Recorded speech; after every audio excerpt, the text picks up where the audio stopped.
Mas a parte triste da história é que o dragão lhe deu o seu poder, e o seu trono e grande autoridade. Apocalipse 13, 1 e 2. Esse capítulo nos conta essa triste história, que por trás desse poder está o dragão. E o dragão nada mais é do que o próprio demônio. Apocalipse 12, 9 identifica o dragão como Satanás, mas Satanás opera através de agentes humanos. Em Apocalipse 12, o dragão, operando através de Roma pagã, tentou destruir a Jesus. Foi um oficial romano que tentou matar o menino Jesus, um governador condenou a Jesus, um carrasco crucificou a Jesus, o emblema de Roma selou a sua tumba e um sentinela guardou a sua tumba. Então percebam aí os aspectos romanos. E lhe foi dada uma boca que falava grandes coisas e blasfêmias. Então, essa entidade religiosa e política, ela blasfemaria contra Deus. E poder lhe foi concedido para continuar durante 42 meses. Esse é o período de 42 meses, 42 vezes 30 dias proféticos, chegamos a 1260 dias. E ele abriu a boca em blasfêmias contra Deus, para blasfemar o seu nome, próprio caráter de Deus e o seu tabernáculo. Aí está a referência ao serviço do santuário, o caminho da salvação, explicado aí. Ele rouba as pessoas do poder salvador de Jesus Cristo. Será que essa entidade fez isso? Sim.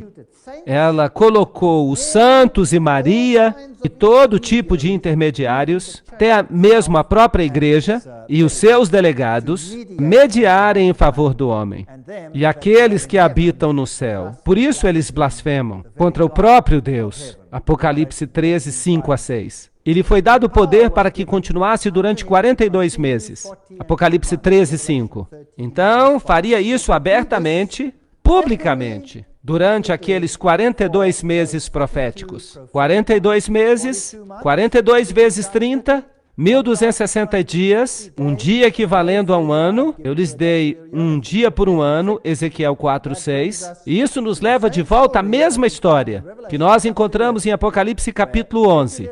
Vigílio subiu ao trono papal em 538 depois de Cristo, sob a proteção militar de Belisário. Isso é a história. Nós temos uma data de início, quando o papado começou a exercitar o poder que veio do decreto que Justiniano havia promulgado, recebendo poder para corrigir a todos os hereges, aqueles que ousavam pensar de modo independente. Então, a supremacia legalmente reconhecida do papado começou em 538 depois de Cristo, quando entrou em efeito um decreto do imperador, pelo qual, eu já disse, ele se tornou o corretor dos hereges.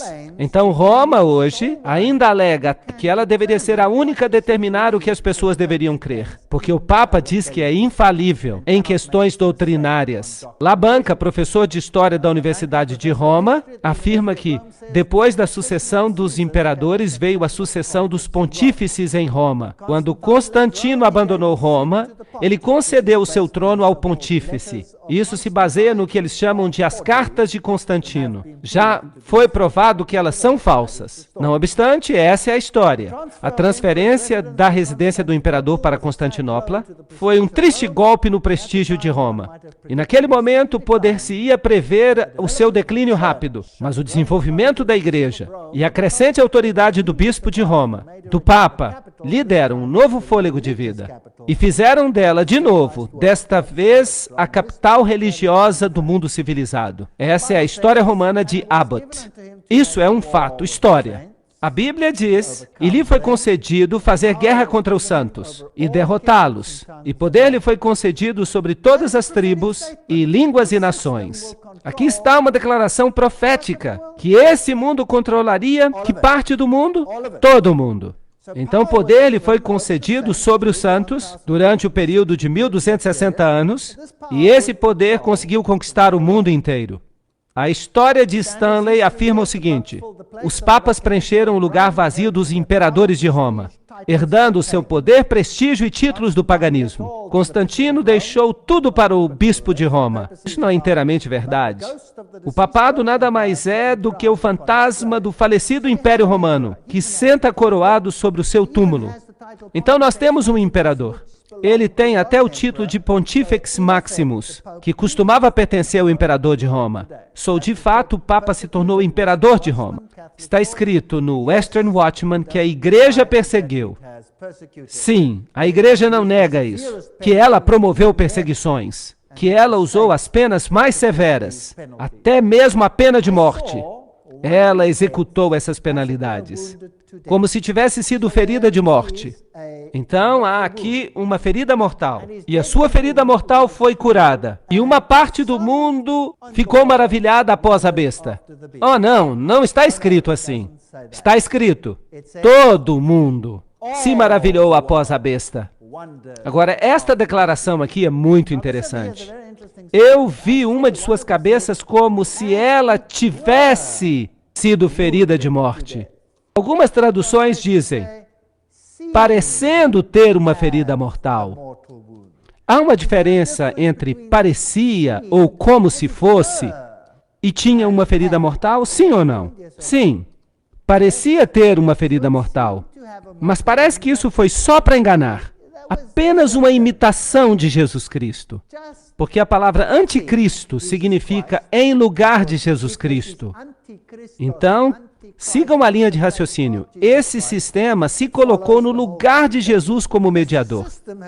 Agora, esse sistema perdoa os pecados. Esse sistema lhe dá um novo fôlego de vida. Abre as portas para o céu ou para o inferno. E esse sistema recebe uma ferida e passa por uma ressurreição. É uma contrafação de Cristo. Parece então ter uma ferida mortal. Então trata-se do período de 1260 anos, de 538 a 1798. Uma das cabeças parece sofrer uma ferida mortal. Então, nesse período de tempo, ele parece morrer, mas ela não morre de fato. Ela simplesmente fica escondida. Mas como besta, ela morre, porque ela perde o seu poder político.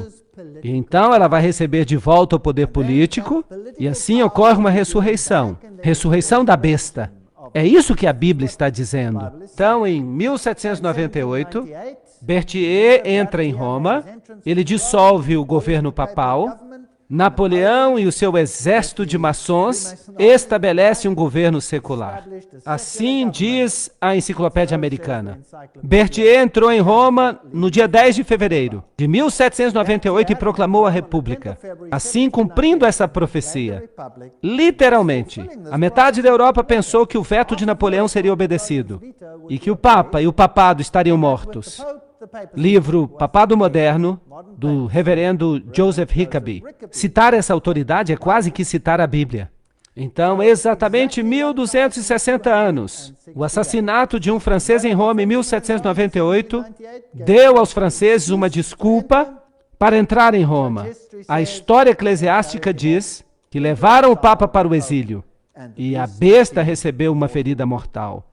E eu vi uma das cabeças como se tivesse recebido uma ferida mortal. E a sua ferida mortal foi curada. E todo mundo se maravilhou após a besta. Certamente isso não é possível. Nem todo mundo vai seguir o catolicismo.